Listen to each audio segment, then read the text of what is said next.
Halo penonton Cokro TV, berjumpa lagi dengan saya Karen Poru di Suara Karen.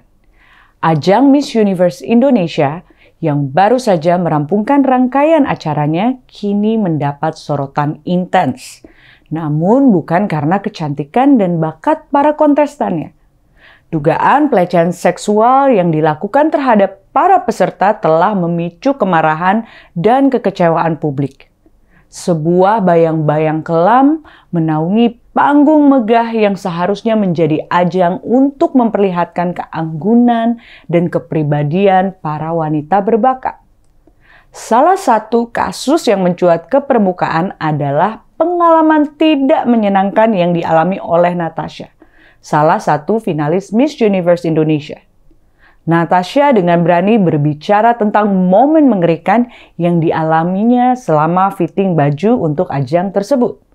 Dalam ceritanya, dia menjelaskan bagaimana dirinya mendapati dirinya dalam situasi yang tidak patut saat diminta untuk berpose tanpa busana oleh pihak penyelenggara acara. Kesedihan dan kekagetan melekat pada wajah Natasha ketika dia bercerita tentang bagaimana pihak event organizer (EO) memaksa dia untuk melakukan body checking yang berlebihan dan tidak pantas.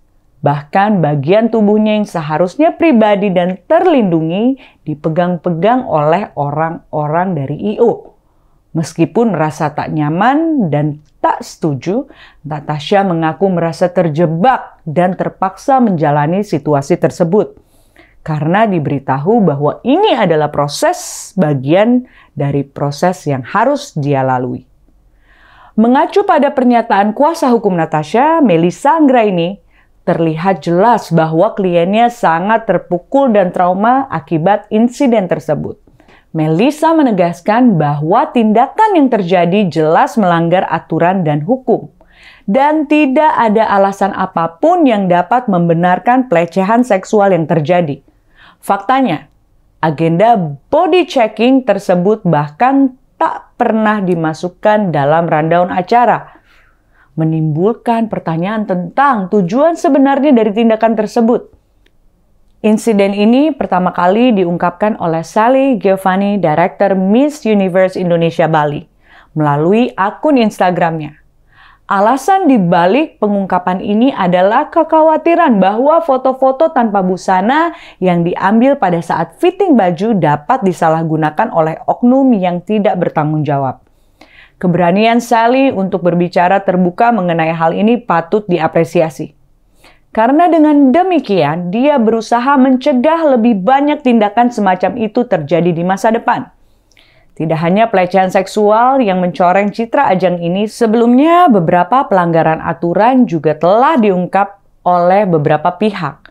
Terkait tinggi badan para kontestan, semua ini membuat banyak orang bertanya-tanya tentang sejauh mana integritas dan nilai-nilai sejati dari ajang Miss Universe Indonesia ini. Dalam respons terhadap insiden ini, PT Capella Swastika Karya selaku penyelenggara acara telah dilaporkan ke pihak berwajib. Mereka dihadapkan pada 4 pasal dalam Undang-Undang Nomor 12 Tahun 2022 tentang tindak pidana kekerasan seksual.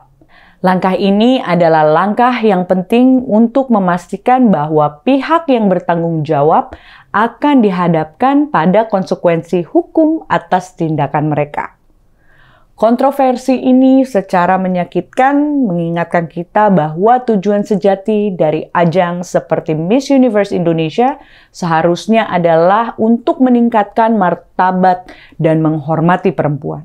Namun, dalam kasus ini, tujuan mulia tersebut justru tercoreng oleh tindakan yang merendahkan dan melecehkan harkat serta martabat perempuan.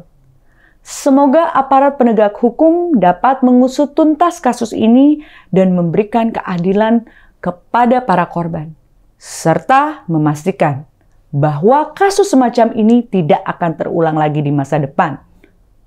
Kejadian ini seharusnya menjadi momentum penting bagi kita semua untuk merefleksikan nilai-nilai yang kita junjung tinggi dan untuk berkomitmen dalam mewujudkan dunia yang lebih aman dan menghormati bagi semua orang tanpa pandang jenis kelamin. Sampai jumpa lagi di Suara Karen berikutnya.